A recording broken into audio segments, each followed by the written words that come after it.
This module is about creating data collection tools when routinely collected data are not enough.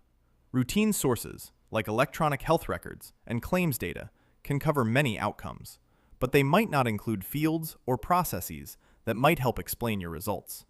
Today, we will focus on how to design those extra fields. To see why this matters, think about this scenario. Same intervention, 2 sites, but the routine outcome data differ significantly. If you stop here, you might conclude that the intervention was performed the same way in both places. But look at the implementation. Site B delivered the intervention consistently. Site A did not. Routinely collected data might not tell you about reach, dose delivered, fidelity, or workflow constraints. So, when results differ, you may be seeing implementation failure, not intervention failure. So the next step is to be explicit about what you need to measure. Routinely collected data are a starting point, not the full measurement plan. Start with your trial question and estimand. List the minimum data you need to answer it. Then check what routine sources capture. The gap is usually where interpretation breaks. Fidelity, patient-reported experience, context, safety signals that are delayed or under-recorded, and clues about why the intervention worked or did not. The job of your tool is to target those gaps, not to rebuild an entire clinical record.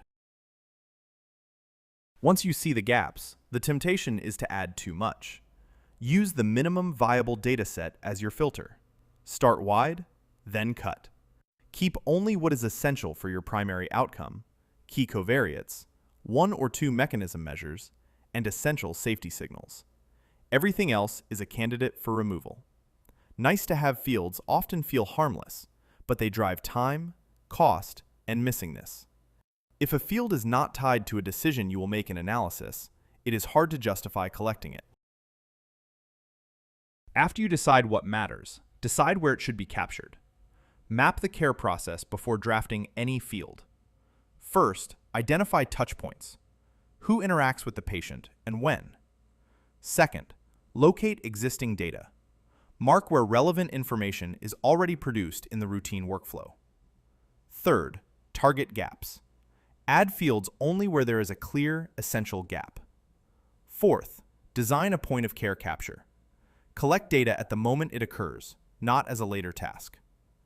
Bottom line, if the tool fights workflow, missingness becomes systematic. Now you have the content and the workflow. Next is choosing the right measure. When a validated measure exists, borrow it. Validated tools come with known scoring and interpretation, and they support comparability across studies. Build a custom field only when you have a true gap that no measure covers. If you build, be strict. Simple wording, defined options, and a clear time window. Then pilot it and document definitions. The goal is not creativity. The goal is to measure the construct in a way that holds across sites and staff. Whether you borrow or build, the next risk is interpretation. Use plain language. Ask one concept per item. Define the time window. Define terms and scales. Use structured response options when possible. The example on this slide shows the problem with double-barreled questions. Severity and limitation are not the same thing, and they do not score the same way. Split them into separate items, each with its own response options. If people interpret the question differently, you do not have noise. You have a different measure at each site. Even clear questions can fail if the inputs are inconsistent. The same variable, collected in different formats, becomes hard to use. The weight example shows why. Kilograms, pounds, free text, or blanks all end up in the same column. Prevent that at the entry. Use drop-downs and checkboxes instead of open text. Fix units at entry. Standardize formats like dates. Build a data dictionary so each variable has one definition. Add range and logic checks to catch errors early. Cleaning is not where you want to spend your trial budget. The other failure mode is who gets left out. Equity and accessibility are not extras. Barriers to completing tools create systematic missingness, and that can change who is represented in your results. Plan for access up front. Use professional translations and pre-test them. Do not assume reliable internet, devices, or digital comfort. If you use digital tools, build accessibility in from the start, including options like large print and high contrast formats. Provide multiple modes for capture, such as in-person, phone, or SMS. The goal is the same measure for all participants, not just those who can use one platform. To get this right, co-design with the people who must use the tool. Bring in patients, frontline staff, and data or IT early. Ask one practical question. Will this fit into your workflow? Then adjust. Use end users to identify confusing wording and steps that add burden. Pilot with end users, not just the study team. It improves feasibility, completion rates, and buy-in. It also reduces mid-trial redesign, which is expensive and disruptive. Let's put these ideas into practice. The trial question is whether a text message reminder improves adherence in hypertension.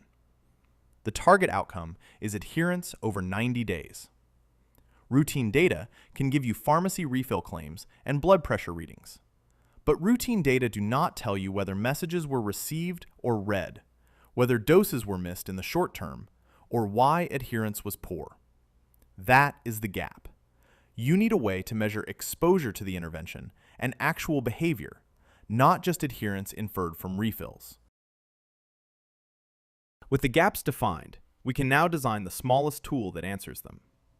First, we borrow a validated adherence scale, so the measure has an established scoring approach and is easier to compare across studies.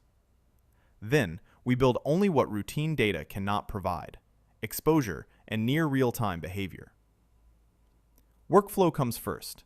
The SMS platform auto-logs whether each message was delivered, failed, or the patient opted out. Then, we add a short, action-based response that also functions as measurement. Yes, already took it. Remind me later, or I'm out of medication. Those options give you reach and dose, and they surface a barrier without needing a separate survey. Once a month, we might also want to have a recall item with a fixed window. In the past 7 days, on how many days did you miss at least one dose, with 0 to 7? In our data dictionary, we define exactly how adherence is calculated, how missing responses are coded, and what triggers any fallback capture. Then, we pilot with a few patients to confirm the wording is clear and the interaction takes under 30 seconds. Think of this slide as a pre-flight checklist for your data collection. Before you scale anything, you want to prove 3 things. People can use it, everyone is using it the same way, and what you capture is trustworthy and protected. First, usability. Run a small pilot and watch end users. Where do they hesitate, misinterpret a question, or take the longest? Fix the confusing bits, smooth out the workflow, deal with the inevitable tech quirks, then run it again if appropriate. Second, consistency. Even a perfect form fails if each site interprets fields differently. So, lock down definitions. A short data dictionary, clear units, the exact time windows, and the response rules. Then you train in a way that produces the same decisions across sites. Third, quality and security. Build the guardrails into the system, not into someone's memory. Catch impossible values at entry. Add lightweight verification for the few variables that matter most, and keep the whole workflow on secure platforms with anonymized IDs whenever you can. Bottom line, this is cheap insurance. A small amount of discipline before launch prevents expensive cleanup, rework, and credibility damage after launch. Thanks for watching. If you want more modules like this, check out the Pragmatic Trials training resources linked here. You can also follow the program channels and reach out using the contact information on this slide.